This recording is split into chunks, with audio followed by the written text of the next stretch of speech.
এটা আমার ঘর, আমার পৃথিবী। শৈশবে প্রায় 23টা বছর কাটিয়েছি ঘরের মধ্যে।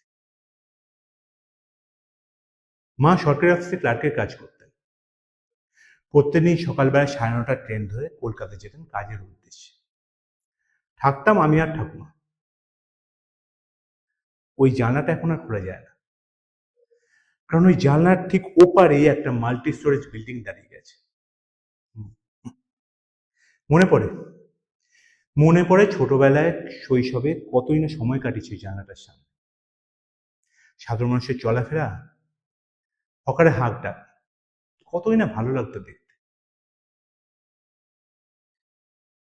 ঠাকুমা মাকে জিজ্ঞেস করতো যে সারাদিন ওই জানলার সামনে দাঁড়িয়ে কি আর তো দেখে ও। মা ঠাকুমাকে মজা করে জবাব দিত, মা ওপারে যে পর্দা লাগানো আছে ও সারাদিন সিনেমা দেখে।